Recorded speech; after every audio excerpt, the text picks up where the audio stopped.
Hai Mams, lagi butuh informasi nih tentang bagaimana sih cara mendapatkan surat rujukan dari puskesmas untuk kita mendapatkan pelayanan di rumah sakit ke dokter spesialis anak. Nah, simak terus videonya dan jangan kemana-mana.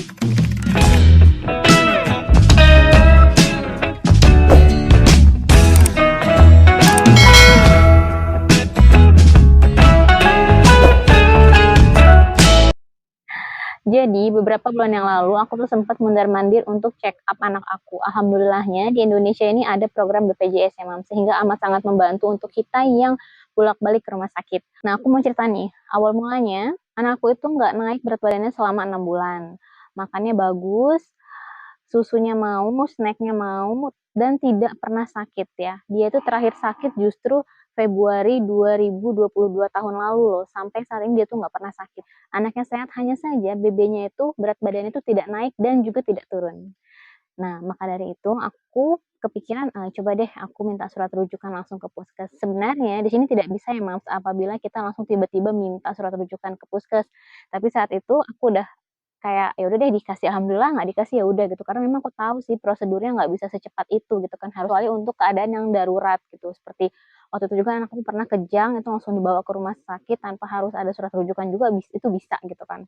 Nah, tapi untuk permasalahan tentang berat badan ini, itu memang sulit loh Mam di puskes.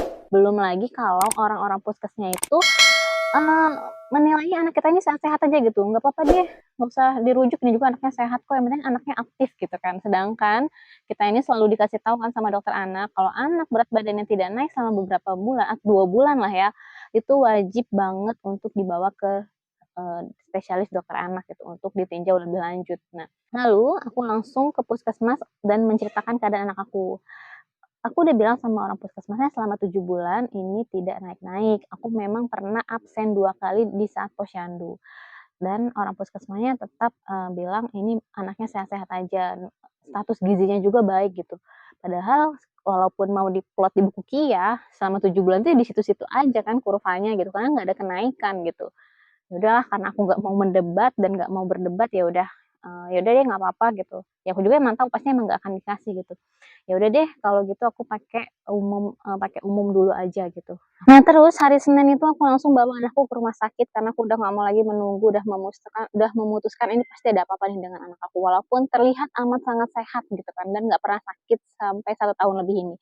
Dan saat aku mengunjungi ke dokter anak, aku ceritakan tuh, kondisi anak aku kalau emang nggak pernah sakit, makannya mau, susunya mau, sudah pernah diberikan susu tinggi kalori seperti Pedia Komplit dan Nutren Junior ataupun SGM Gain yang 1+ ya. Nah, terus dokternya bilang gini, "Memang Mams, nggak semua dokter langsung bilang, 'Yuk kita cek lab,' enggak." Nah, kalau anak aku itu nggak langsung diminta cek lab, tapi masih mau dievaluasi dengan susu tinggi kalori tapi beda merek, yaitu Nutri-Nidring, katanya sih lebih kental gitu kan. Ya udah Dok, nggak apa-apa aku mau. Ya udah kita evaluasi selama 1 bulan ya. Iya kata aku. Nah kalau dokter yang kita temuin udah bilang akan mengevaluasi selama 1 bulan, udah pasti kita dikasih surat kontrol untuk balik lagi kayak gini nih. Ya. Nah ini surat kontrolnya. Ini untuk balik 1 bulan kemudian. Nah, surat kontrol ini yang kita pakai untuk merujuk anak kita, minta rujukan ke puskesmas.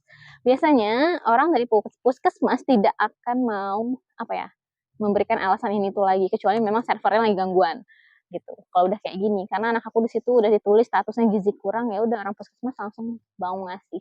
Tapi kalau memang orang puskesmasnya masih kayak yang ngeyel nggak mau ngasih, aku nggak tahu ya. Alhamdulillah di sini orang puskesmasnya setelah aku kasih surat rujukan dari dokternya, aku pakai umum 1 kali, mereka langsung ngasih surat rujukan.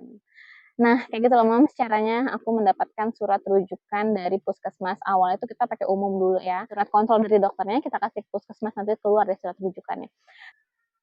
Nah, gini Mams, sebelum Mams ke rumah sakit dengan BB anak yang nggak naik nih, pastikan perilaku makan anak itu baik. Maksudnya perilaku makan anak baik itu gini, dia mau makan, dia mau makannya tepat waktu, makannya cukup, dan nutrisinya cukup. Nah, pastikan itu dulu. Tapi kalau semua itu belum dicukupi, ya mendingan daripada kita jauh-jauh ke rumah sakit atau buang-buang uang ya menurut aku, mendingan observasi dulu deh dengan makanan. Masih misalkan yang tadinya cuma pakai sayur bening, coba ya ditambah dengan goreng ikan, goreng telur selama 1 bulan. Kalau ada kenaikan, ya udah berarti hanya di kurang kalori.